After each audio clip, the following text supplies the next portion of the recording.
For those of you who are visiting with us, my name is Jack Burch, and I'm the pulpit minister for the Church of Christ here. And tonight we're going to begin a series of 6 lessons on the subject of how we got the Bible.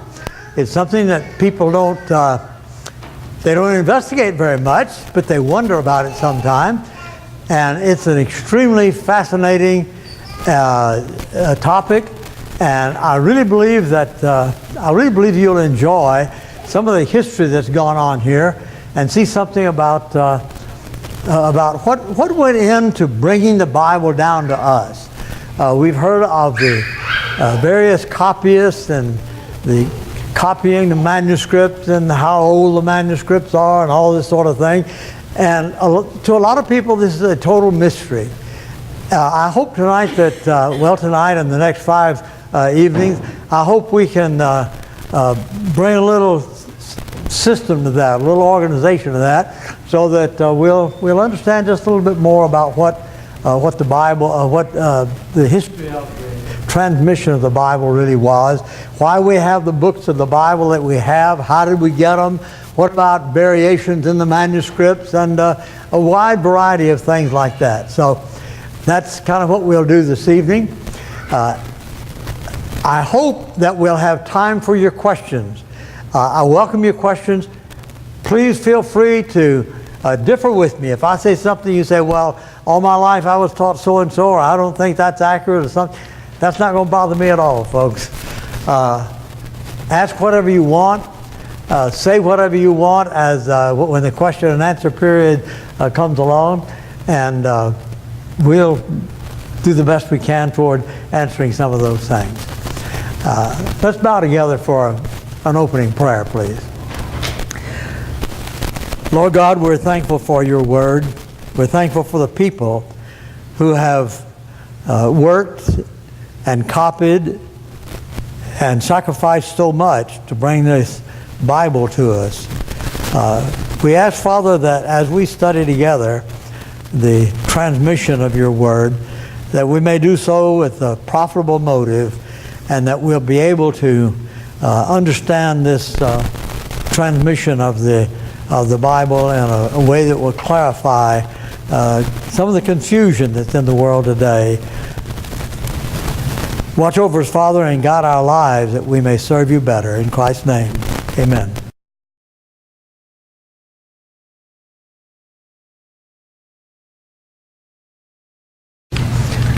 The first thing I want you to remember tonight, the first thing I want to say is that the Bible is the best attested book, ancient book in the entire world. We hear a lot of things about, there's so many mistakes in the Bible, there's so many variations. I got some information from Duke University about other manuscripts of other ancient books. A fellow by the name of Kenneth Clark assembled some of this material.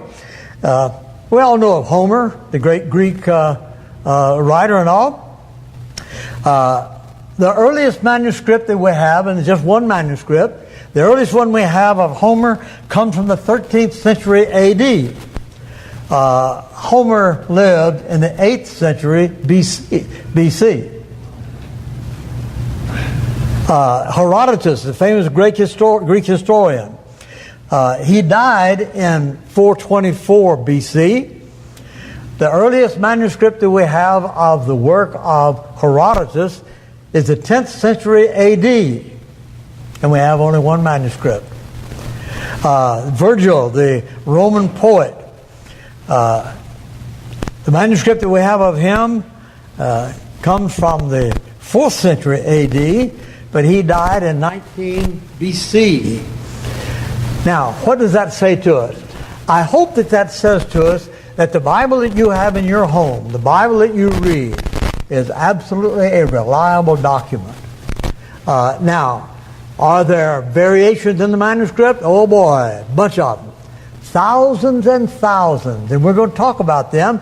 And we're going to ask the question now, why is it that if there are so many variations like that we feel like we can depend on this thing? The reason is that there are about 5,000 manuscripts of the Bible, or fragments, or pages, or books of the Bible compared to these other ancient books when there's only one or two manuscripts, very, very few.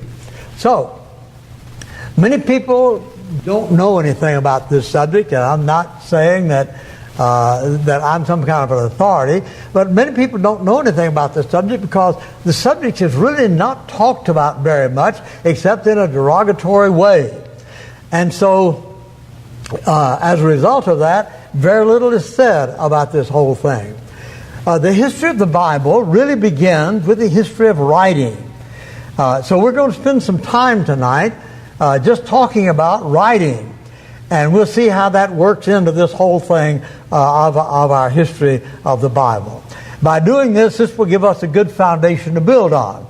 Now, at first you're going to be asking yourself the question, but what does cuneiform writing and the Moabite stone and the Code of Hammurabi, what do those things have to do with how we got the Bible?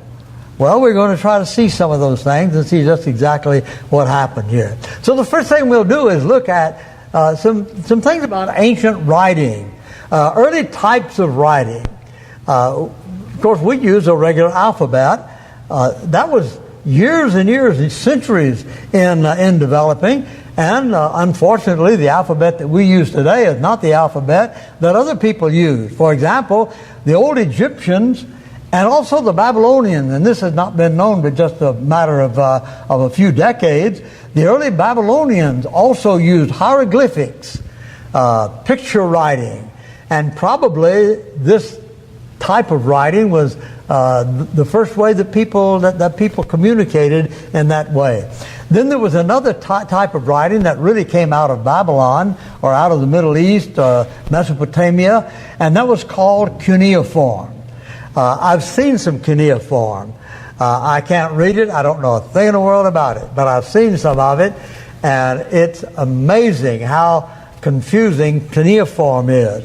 I'll show you in just a few minutes. I'll show you kind of what I mean. We'll see one of these things.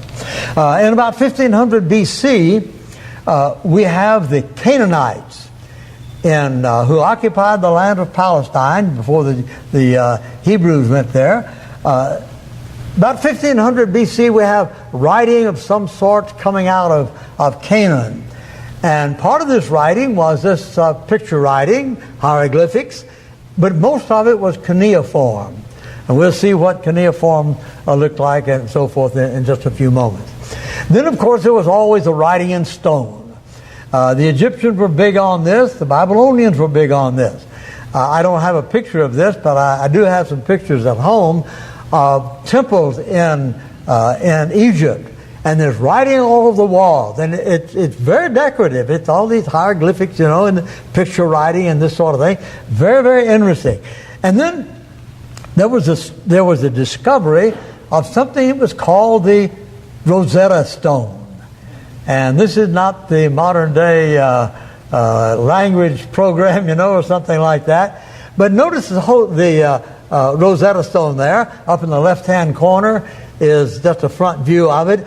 And the right-hand corner is a picture that is right out of the British Museum. That I was in London a number of years ago, and I took this picture myself.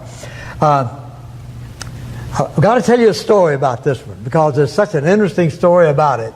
The army of Napoleon was in Egypt, and they got beat out by the British, and this Rosetta Stone was found, but one of the men in the army of Napoleon, he found this stone, and he noticed there were 3 sections to the stone.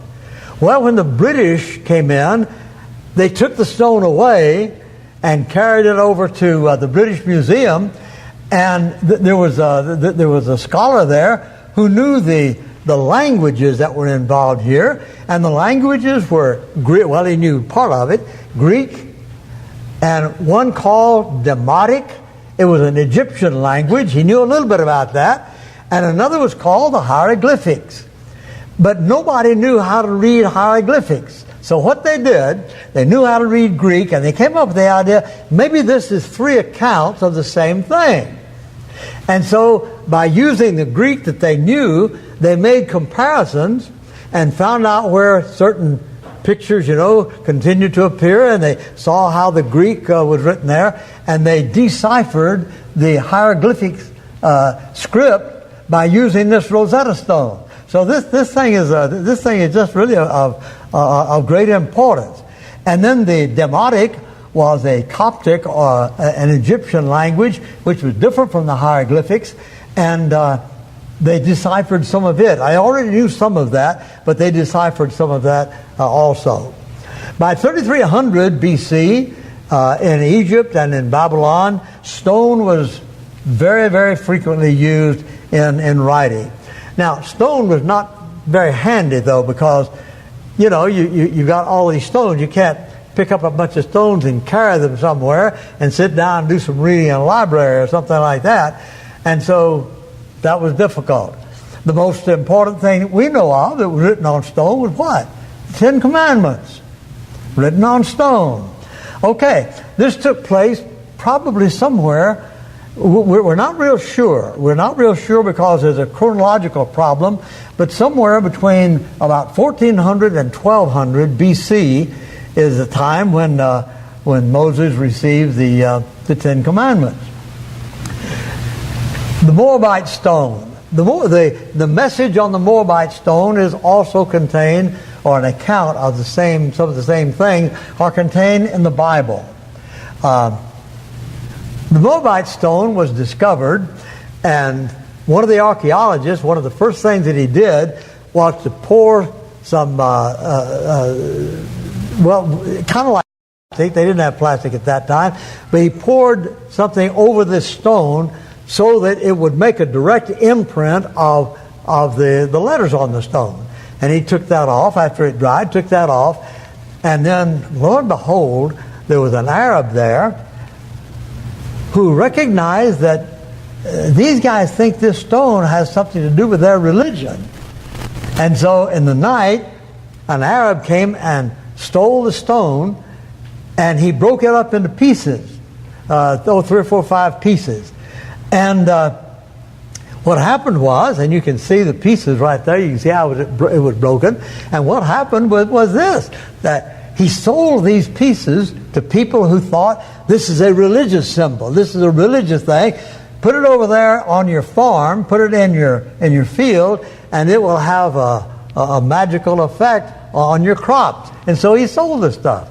Well, fortunately, these guys had this cast of the Moabite stone, and so the message of it they had, and then later they were able to recover these pieces, and quite literally this thing had been glued back together. Another very important piece of stone was the Code of Hammurabi. What does this have to do with the Bible? Well, by the way, let me mention on the Moabite stone, one of the battles and one of the kings, Mesha, who is king of Moab, is mentioned on this Moabite stone, and he's also mentioned in the early chapters of the book of 2 Kings. Same guy, goes back to the same time, and some things that are mentioned in the Bible are also mentioned on the Moabite stone, historical incidents. Well, what about the Code of Hammurabi? Very interesting thing, this Code of Hammurabi, because it tells about leases of property.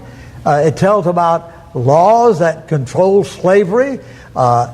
It told about marriage restrictions and marriage contracts and things like this. And you remember the story of Sarah, Hagar, and Abraham? Hagar became a surrogate mother. On the Code of Hammurabi, the rules for surrogate mothers are laid out there. And what Abraham, Sarah, and Isaac and Hagar were all up to, and how Hagar was put out and so forth, all of that was perfectly legal. That was a practice of that day. The discovery of the Code of Hammurabi helped us to learn some things about that. Well, now clay tablets. I told some of them in one of the classes, I said, the only time that I can say that I really was tempted to steal was when I was in Babylon. And we were going through some of the ruins of Babylon, and there were some old clay tablets there that had cuneiform writing on them. And I thought, oh boy, ain't nobody around to see me. They're not going to see me. I didn't steal it. I won't tell you, I didn't steal it. I left it right there. But I did see them. And the ones that I saw were about, 4 inches high and maybe 2-3 inches wide. And I just thought, man, I'm glad we don't have to carry all of those things to church. Carrying our Bible, to church. No, not at all. But one of the things about the clay tablets is literally tens of thousands of these clay tablets have been found, and they tell us a whole lot of stuff about the culture of Mesopotamia, particularly during biblical days. And so the background there helped us to understand more about what's being said in the text of the Bible. These clay tablets were written in cuneiform. One of the great advantages of these is they really had great durability. They just don't wear out.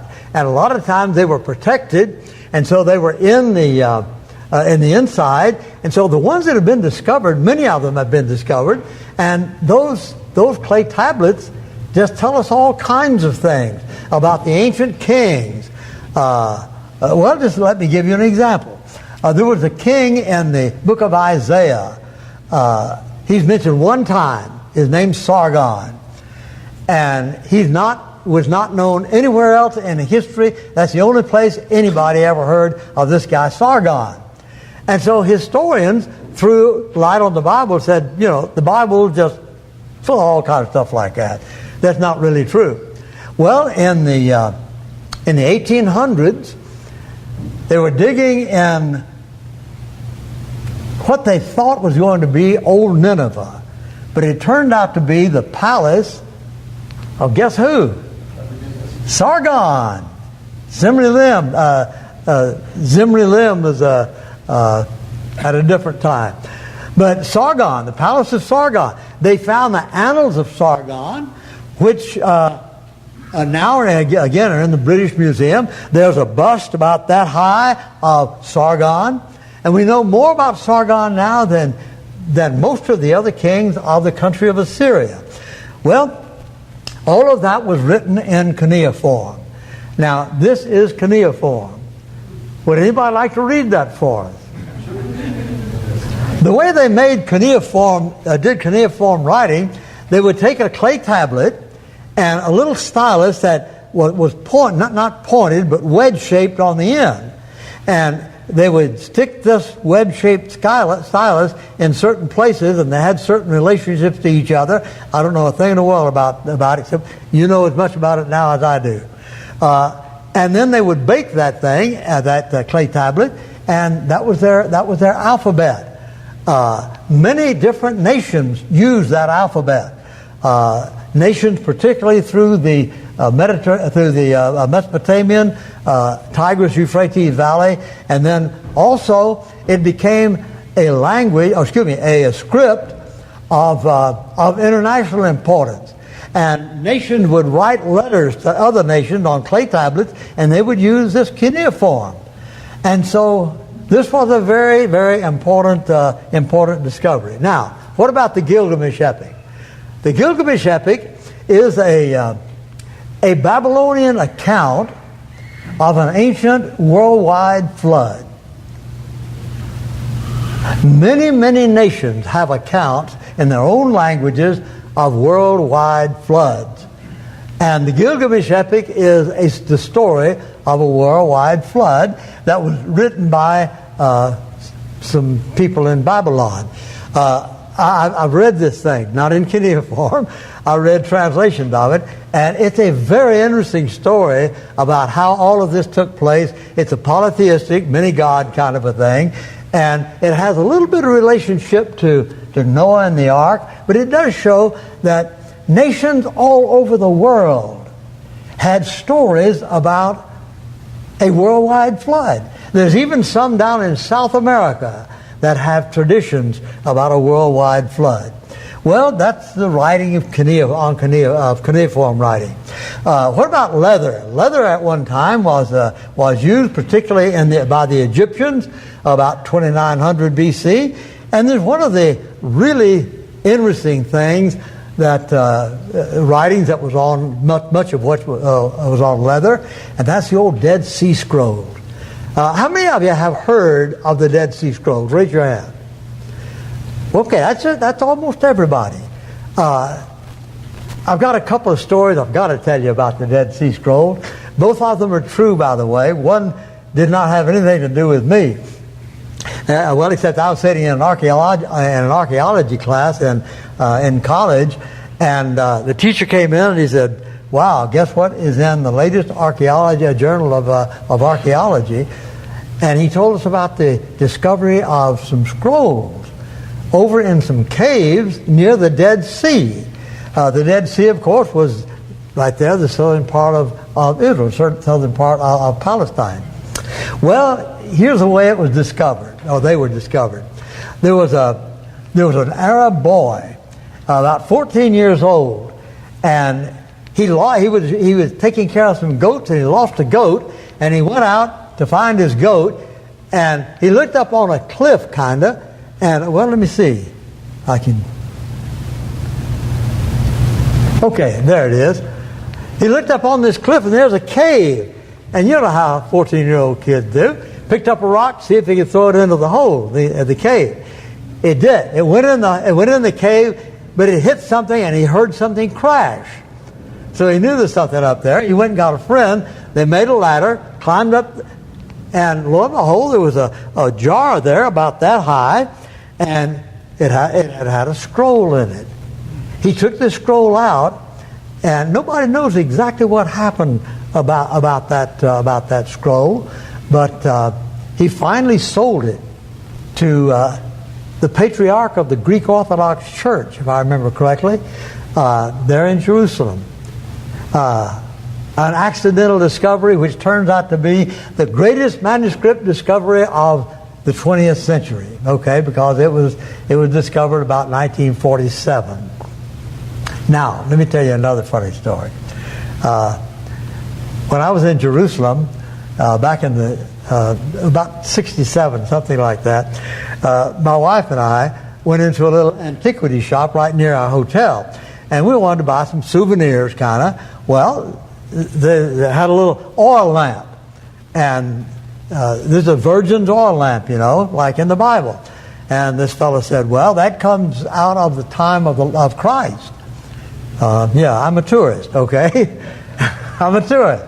Yeah, okay, that's fine. And I picked up another that says, "Oh, well, that one comes out of the time of Joshua."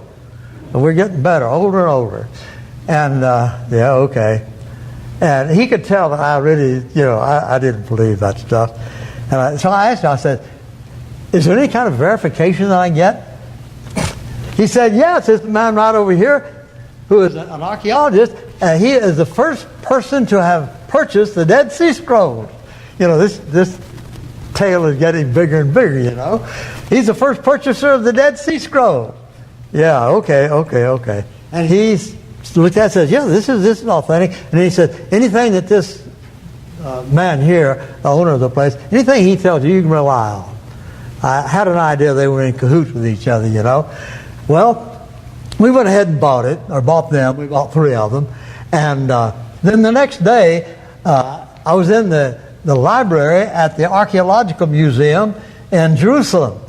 And I wanted to do some reading on Dead Sea Scrolls. So I got a book, opened it up, started reading, thumbed through it. Guess what? Up pops this guy's picture.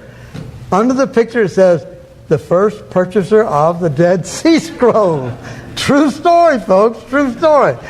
And then to add to that, there was an exhibit of the Dead Sea Scrolls in San Diego a few years ago. Now, I love the Dead Sea Scrolls. I don't know much about it, but it's a great, just very interesting study. And we went down there, some of us, and we went through their exhibits. They had beautiful exhibits. The last one we came to was an ad in the Wall Street Journal, which I knew of, but I'd never seen. An ad in the Wall Street Journal that told that advertised the Dead Sea Scrolls for sale. And then right next to that was a picture of this guy that I had met over in Jerusalem. And so it is a true story. But that was just such an interesting thing to me that I had run into this fellow the way I had. Okay, this is the Isaiah scroll that was discovered in these caves. Many things have been discovered in the Dead Sea caves. Every book in the Old Testament, or fragments or pieces of the books of every book in the Old Testament, have been found in these caves, with the exception of the book of Esther. Now, here are the ruins of what was called Qumran. The Qumran community are the ones who hid the Dead Sea Scrolls in the first place to keep them out of the hands of the Romans. Archaeologists thought for a long time that, well, this is an old Roman outpost. And then when the discovery of the Dead Sea Scrolls was made, they started going back and digging in this thing, because they began finding out some things about a religious group which was active in Jesus' day, called the Essenes. But we knew nothing about the Essenes. They're not mentioned in the Bible, but they are mentioned in some other contemporary literature. A fellow named Pliny, called Pliny the Younger, and Josephus both mentioned them, but we didn't know anything about them. But when they started digging around in this thing, they found out, hey, this was a community of Essenes who lived right there close to the Dead Sea. And so this Qumran had become a real historic place now. Well, what's another kind of writing material? Papyrus. Great stuff, this papyrus. It possibly goes back as far as 3000 BC. We don't know exactly how far, but papyrus was a very important writing material. And one reason was it was very inexpensive. Very inexpensive. Papyrus was made of the papyrus reeds. These grow as high as 6 or 7 feet sometimes. And they grow in the marshy areas of the River Nile. They're really just all over the place. Still, you see papyrus plants. Now, what they would do, they would peel the reeds and lay this out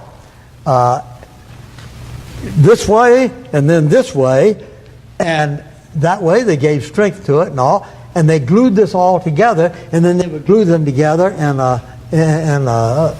something that was long, up to 35 feet long, and roughly from 8 inches smallest up to about 12 to 13 inches, which would be the largest in height, And then that became a writing material.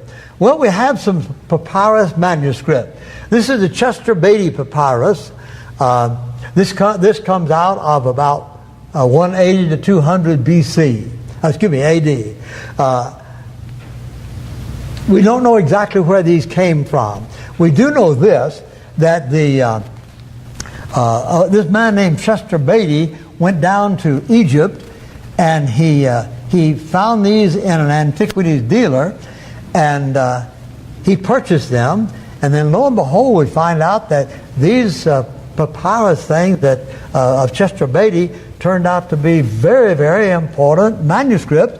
They had part of the Bible on them. That one has a part of the Epistle to Hebrews, and various other ones have different parts of the Bible.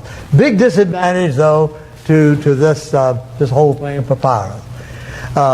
After a while, it gets real brittle and it deteriorates, and so it becomes very fragile as a result of that.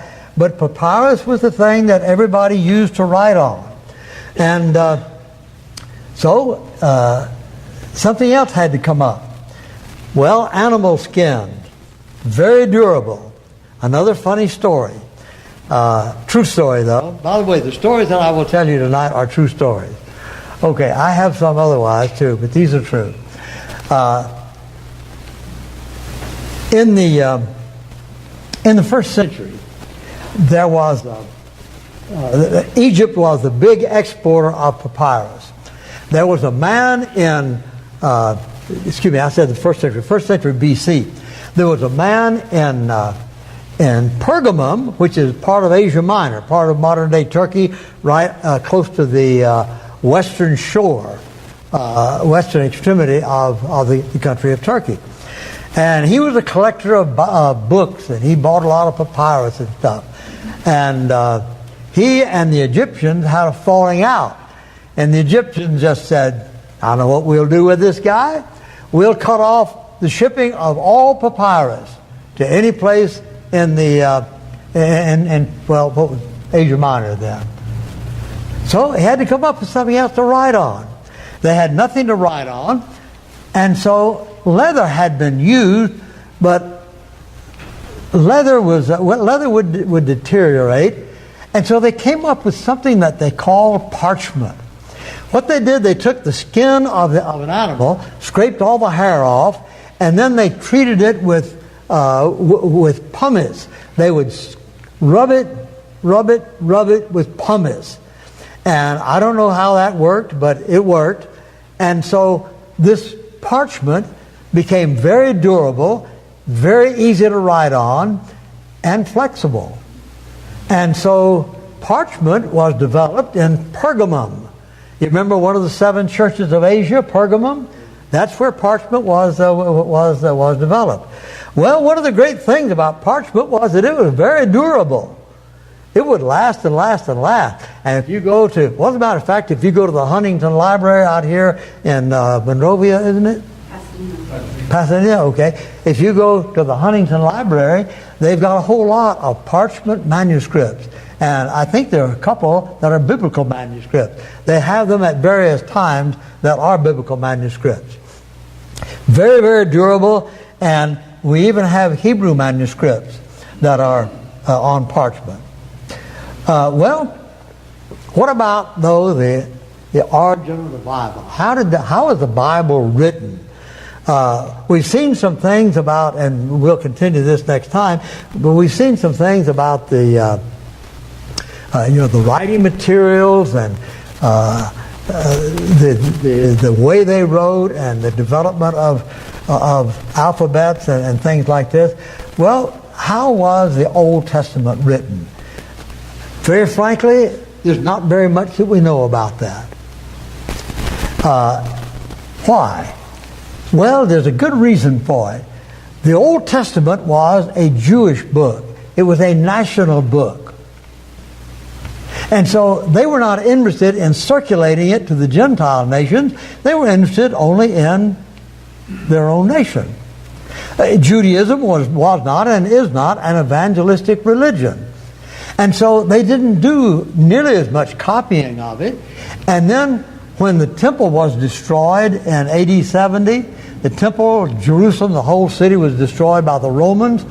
Massive amounts of Jewish manuscripts were lost. Prior to that time, when the Babylonians came and destroyed Jerusalem, same deal. Then there were times when, Antiochus Epiphanes was a ruler of Syria, and he came and he dominated Israel for a while. And because of some insults and things like that came up out of Egypt, he was very angry. He didn't like the Jews anyway, and he tried to destroy all of their writings. So no, we do not have a whole lot of manuscripts of the Jewish scriptures. Now, a couple of weeks down the line, we're going to talk more about that and talk about what we do have, because that also is a very important thing. But the Old Testament developed gradually. These numbers are approximate, but between 800 and 1,000 years. And if you talk to various Old Testament scholars, you'll get a variety of years here that they will bind this by, simply because we don't know very much about that. And since we don't know very much about the writing of the Old Testament books, it's very hard for us to make a history of the writing of those books, except as the history gets on into the Christian period. But let's talk a little bit about the history of the New Testament. The New Testament the history of the New Testament is very different from that of the Old Testament. The New Testament was written over a period of roughly 45 years, from about AD 50 to AD 95. The scholars are not real sure what book was the first book to be written. A few scholars believe it's James, very few. Other scholars believe it may have been Galatians, and then still other scholars believe it was probably the book of 1 Thessalonians. But whatever it was, it took place right around AD 50, right, very, very close to that. The epistles were the first things to be written, as far as the New Testament's concerned. We go Matthew, Mark, Luke, and John. Well, yeah, I guess Matthew wrote, then Mark, then Luke, then John. Didn't work that way. The epistles were the first things to be written. And like I said a moment ago, First Thessalonians was probably written right around AD 50. Very, very close to that anyway. Now, let's talk about why they were written. Well, the book of Acts tells us some things about the travels of Paul, you know. From the 13th chapter to the close of the book of Acts, we have things about the travels of Paul. Let's just take a for instance, because this particularly for instance really tells us more about this thing than just about any other one. Paul went to the city of Corinth, and he stayed there for roughly 2 years. While he was there, he made a lot of friends, baptized a lot of people. He left there and he went someplace else, went to various other places. And then Apollos came, and Cephas or Peter came. They were both in Corinth at one time. And lo and behold, the church starts getting divided. Some people said, well, I like Paul's preaching. And some others said, well, no, I like Apollos. He's an eloquent man. And some others said, well, I like Peter. And the church got divided. And so a woman by the name of Chloe wrote to Paul, or contacted Paul, and told Paul about these divisions. And then the church in Corinth wrote to Paul and asked him some questions. And you'll find all of this in the book of 1 Corinthians. 1 Corinthians chapter 1 tells us about Chloe, and then 1 Corinthians chapter 8 tells us about the fact that the people wrote Paul and asked him some questions. So what did Paul do? He sat down and wrote him a letter. And the letter that he wrote in response to that is what? 1 Corinthians. 1 Corinthians. And then, a little later, he wrote another letter to them. Would you like to guess what that one is? 2 Corinthians, okay. 2 Corinthians. And then the Thessalonians, he wrote to them about the church in Thessalonica and some of their troubles and some of the questions that they were wrestling with. And then to Philippi and to Rome and to the Galatian churches, to Ephesus, or a group of churches there in the western part of Turkey. A number of letters like this were written by Paul, and they were all written within his lifetime, of course, from about 50 until about 65, something like that. Again, we don't know exact dates, but Paul mentions some things in his letters that indicate something about the general time period that they were talking about. So that's the way the epistles got started. What about the Gospels? Well, the Gospels were among the last things to be written. A fellow by the name of Papyrus, by the way, the Gospels are all anonymous. Matthew never does identify himself as Matthew in the Gospel. Matthew, Mark, Luke, and John, these authors do not identify themselves in the thing there. I've got to see what time I've got here. Okay. However, this fellow Papyrus, who lived about 135 A.D., he wrote some things about how the different books of the Bible came to be. And he tells us some things about the Gospels and who wrote the Gospels and why they wrote the Gospels. And then we have some other things from what are called patristic writers, or the writings of the ancient fathers. And we'll talk about that next week. And they told us things about the writers and so forth. Well, Papyrus tells us that Mark was tutored by Peter, and that Mark wrote his gospel as Peter, one of the apostles, was tutoring him. Well, we know Peter died about AD 67, 66, right in through there. So we know then that Mark was probably written prior to that time. And then if you look at Mark and Matthew, for example, you'll see there are times when Matthew and Mark are identical. There are times when they're very similar. And so, in all probability, Mark was used by Matthew in part of his writing. Then there's some material that's exclusive to Matthew. Then Luke the same way. And we don't know exactly how this took place, but there are parallels in these Gospels. There are parallels that tell us something about, let me take Luke for example. Luke begins his Gospel by saying, a lot of people have been writing about Jesus. And I wanted you, most excellent Theophilus, I wanted you to have a correct knowledge. And so he says, I went and talked to eyewitnesses to get my information. Interesting thing, Luke was a Gentile, highly educated. He was a physician, a doctor.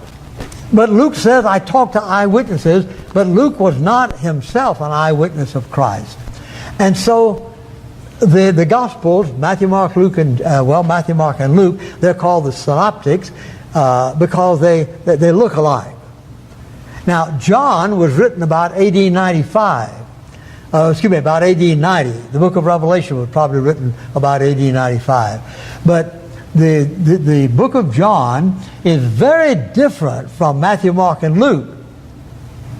And so it's kind of set aside as a different gospel. Not a contradictory gospel, not a conflicting gospel, but he just simply deals with different things that Matthew, Mark, and Luke really did not deal with. For example, Matthew, Mark, and Luke don't say anything about the resurrection of Lazarus. John tells us about that in the 11th chapter of John. And so there are a number of things like that we find in this whole thing of how the Gospels were written. And then the book of Revelation. The book of Revelation was written while John was on the Isle of Patmos, basically we'd say as a political prisoner. He was in exile on the Isle of Patmos. And he had these visions where he saw different symbols and things like this, and he was told to write these things down. And he did this in a progressive fashion. And the book of Revelation came to be in that way. One of the great statements in the Old Testament is a statement that I want to end on. Thy word is a lamp unto my feet and a light unto my pathway. This is not a preaching service or anything like that, but in dealing with the Bible, you can't help but stop and think about the fact that, hey, God gave us this thing as a guide to life. It's so very fascinating, the history of this book. We're going to talk particularly about the New Testament because there's so much information about the New Testament. I started out by saying that the Bible is the best attested book of any of the ancient literature. And I mentioned that of Herodotus is just one manuscript, of Virgil is just one manuscript, of the writings of some of these, Homer, for example. And those manuscripts come much, much later than the time that these men lived. There are over 5,000 manuscripts and pages and fragments of New Testament books. No two of them read exactly alike. That scares some people. It doesn't scare me at all. I'll tell you why. Because it shows that there was not collusion in putting any of this together. The variations are there. The variations don't amount to anything. It doesn't change the message of the gospel one bit. Put all the variations, there are thousands of them, put them all in one big pile, it would not affect the message of the gospel one bit. Isn't that a great thing? That's a wonderful thing. Now, since there are so many of them, scholars, the International Greek New Testament Project was a great thing. And scholars sit down and literally compare these things letter for letter to each other. By doing that, they not only find the variations, but they also find what is the most likely text. And so, if you have the King James Version at your home, then you're reading from a Bible that was translated in 1611. There were just a few manuscripts that were available at that time. We're going to talk next week about how some other manuscripts were discovered and how they were incorporated into the study and the transmission of this whole thing. There are 4 types of materials that we have to draw from. One are the Greek manuscripts. Another, well, you have the African people, you have the Syrian people, you have people in different nations all over the world, and they wanted the Bible in their own language. And so they translated the Bible into their language. We've got scads of copies of the Syriac and the Latin Vulgate and the Ethiopic and a whole lot of versions like this, you see. So we've got a lot of manuscripts of those. And then you take one of these big a Bible, the whole New Testament, written on skin, on vellum, parchment, and boy, it's big. And as a matter of fact, it'd be 2 volumes. Well, they read the Bible in churches. They had selected readings called lections, and they would write down a block of Scripture into a separate book, and then they had certain things that they would read each day. They'd read this one today, this one next day, and so forth for the whole year. So what they did, they took these little blocks of Scripture and put them in separate books, and these were called lectionaries. Well, we have those as separate witnesses of the text. And then finally, just like today, people write religious articles and things like this. Yeah, they wrote religious articles too back in those days, and these are called the writings of the church fathers, or the patristic writings. Men like Clement of Rome, Ignatius, Polycarp, there's just a whole raft of these people, and they quoted from the Bible. And so you see, he quotes here. Where did he get it? Oh, that came from here. And comparison, you see. So there's all kinds of verification of the text of the Bible. It's just a great study. It's a fascinating study, and this is what we're going to try to do. Next week we're going to talk about the Greek manuscripts and some of those things, and things about the versions, and we'll get into some things about the Old Testament at that time.